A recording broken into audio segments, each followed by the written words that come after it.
श्री राम समर्थ। मैं 5 कर्तव्य कर्म निरभिमान होकर करे। मैं कुछ नहीं जानता, यहाँ से परमार्थ का प्रारंभ होता है। हम लोग अभिमान से मैं सब कुछ जानता हूँ ऐसा मानकर संसार में बरतते हैं। सचमुच अभिमान जैसा परमार्थ का बड़ा शत्रु और कोई नहीं है। अभिमान कांस के समान नाशकारी होता है। ऐसा कहना भी कुछ मात्रा में उसका दोष कम कहने जैसा है, क्योंकि कांस बढ़ता है तो वह दिखाई देता है और इसलिए उसे उखाड़ा जा सकता है। लेकिन अभिमान की बात ऐसी नहीं है। वह दिखाई नहीं देता और वह कब और कैसे सिर पर बैठेगा इसका हमें पता भी नहीं लगेगा।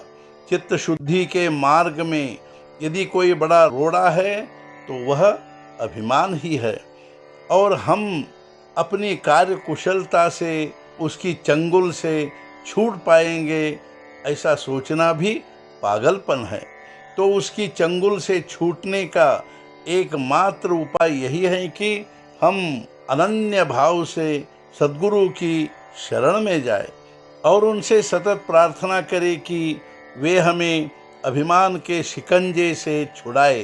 चित्त शुद्धि हुई कि खेत पूरा तैयार हो गया ऐसा मानने में कोई हर्ज नहीं है। आगे प्रश्न यह है कि बोने के लिए अच्छा बीज हो। उत्तम बीज कौन सा, यह शायद हमारी समझ में न आए, किंतु उत्तम फल कौन सा यह हम आसानी से समझ सकते हैं। लेकिन अब हम ऐसा विचार करें कि जो फल मीठे होंगे वही हम बोए।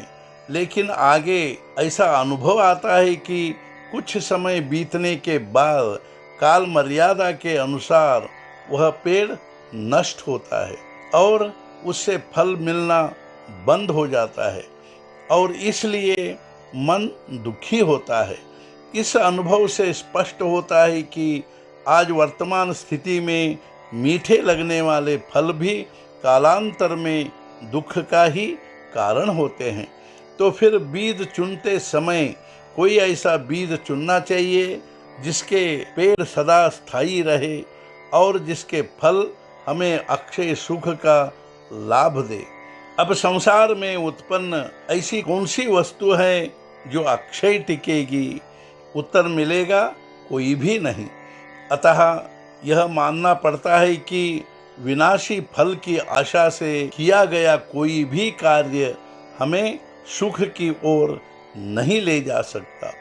इसलिए भगवान के सिवाय अन्य किसी भी फल की आशा न करके कर्तव्य कर्म करते रहे।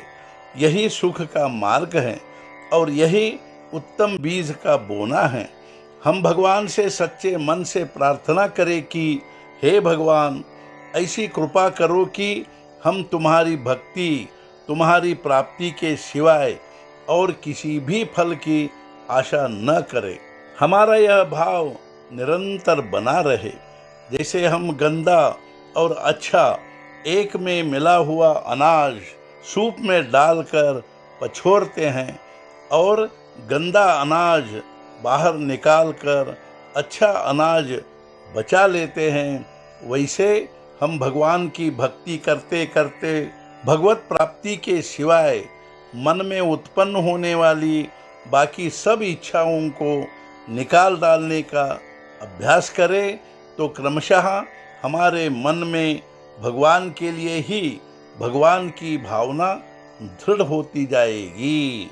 आज का मुख्य विचार, सच्चा सुख निरंतर टिकने वाला हो। सद्गुरुनाथ महाराज की जय। जय जय रघुवीर समर्थ।